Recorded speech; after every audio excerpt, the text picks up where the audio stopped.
The young people deserve listening and support, not suppression.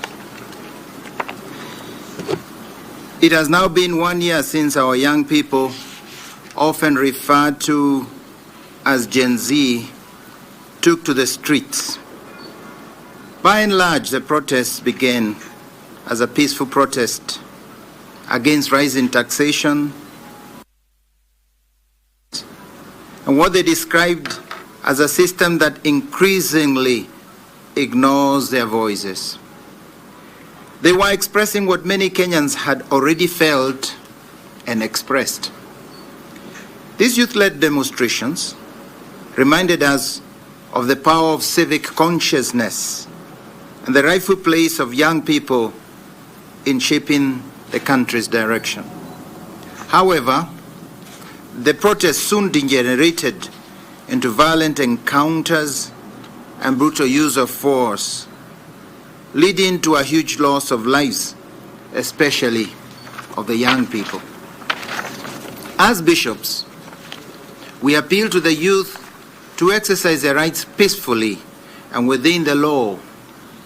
Since then, the church and other civic actors have sought to engage them meaningfully, offering platforms for dialogue and participation.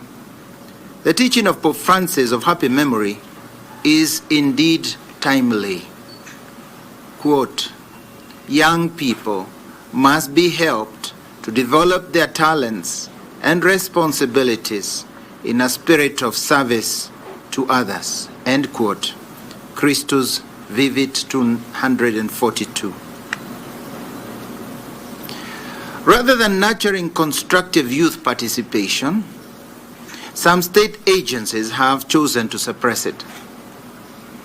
We have witnessed the harassment, abduction, and in some cases, killing of young people whose only offense was raising their voice for accountability and justice.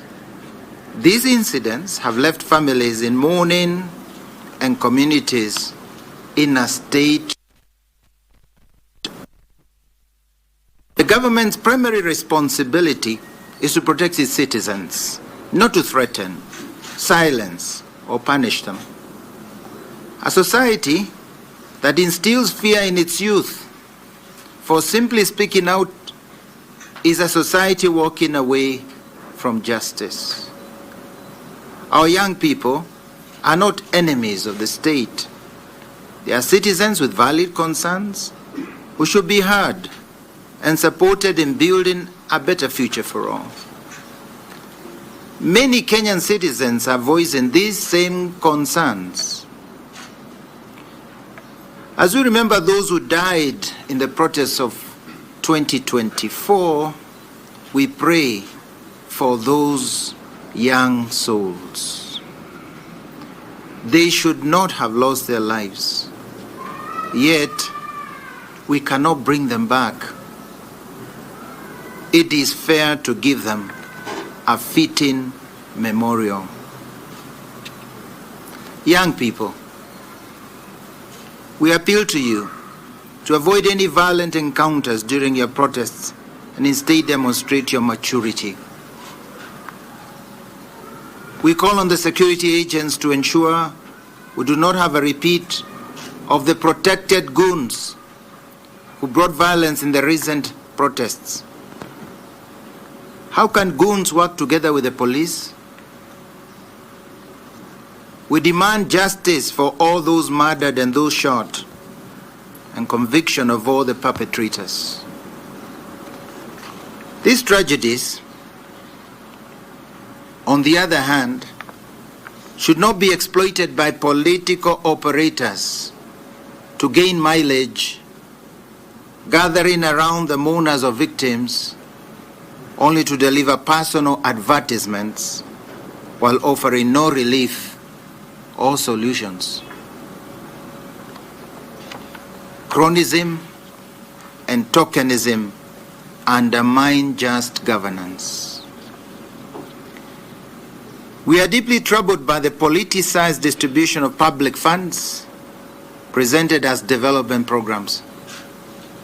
Any development project or initiative requires proper planning to determine the needs and modalities. The distribution of vast amounts of money and assets while neglecting basic concerns, for example, capitation in schools, rebates for dialysis, bursaries and loans for TVETs and universities, etc., is misplaced. This opaque and unequal distribution of goodies is subjugating, no matter which political divide or personality who carries it out. This practice has entrenched a culture of cronyism and tokenism, which is the same as corruption and bribery, where proximity to power determines who receives services and who remains neglected. In the final analysis, it is a form of personal or state advertisement. Development cannot be reduced to transactional loyalty. Leadership must be exercised for national welfare and not in a biased way.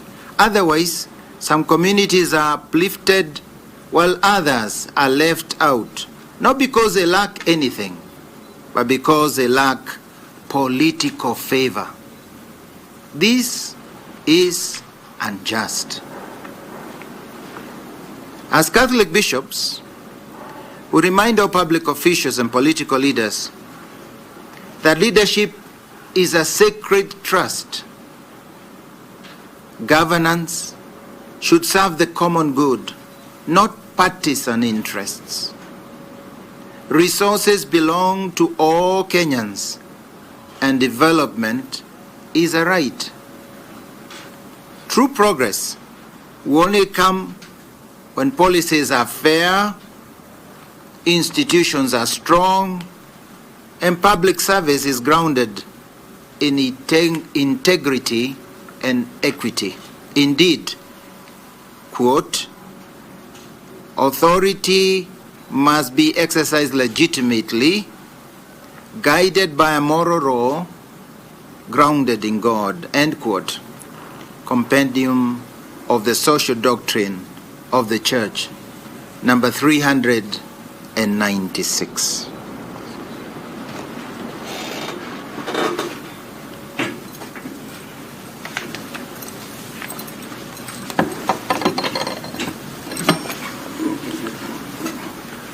Selective application of the law weakens the nation.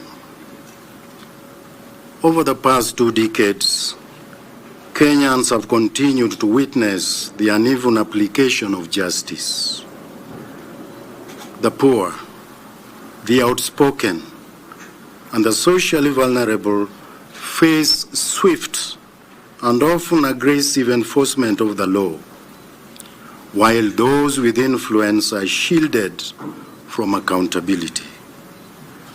This imbalance discredits our legal institutions and disorients society's moral compass. We call for the independence of the judiciary, the equality of all before the law, and the rejection of impunity at every level. Quote, the rule of law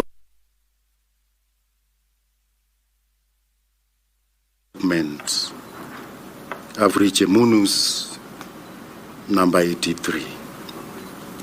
Unfortunately, we continue to witness aggravation and institutionalization of impunity. Security forces have, in several documented cases, used excessive force against protesters, activists, and citizens seeking transparency. We have also seen the slow or non-existent prosecution of individuals implicated in corruption or the misuse of public office. These contradictions erode public trust and breed resentment. Certain government operatives seem to operate above the law. The law must protect all and be applied fairly. The justice system should not be seen to favor the powerful while being used against the weak. Our security institutions must recommit themselves to professionalism, fairness, and national service.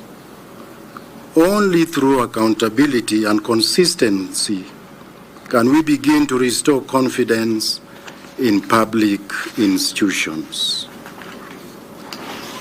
Appeals for national renewal and responsible leadership. Quote, the church cannot and must not remain on the sidelines in the fight for justice. End of quote, Evangelii Gaudium, or the Joy of the Gospel, number 183. We, the Catholic bishops of Kenya, call upon the government and all public institutions to act with resolve and clarity in addressing these concerns. In particular, we urge 1. Independent investigations and transparent accountability. All reported cases of abductions, enforced disappearances, and extrajudicial actions should be investigated by credible and independent bodies. Those responsible should be held accountable in accordance with the law. If the government cannot protect its citizens, then who can? The government must acknowledge the fact that there have been mysterious deaths under their watch and at least try to get to the perpetrators. 2. Respect for the rule of law. All arms of government and law enforcement agencies should uphold the Constitution and ensure that their operations are consistent with the principles of justice and human dignity.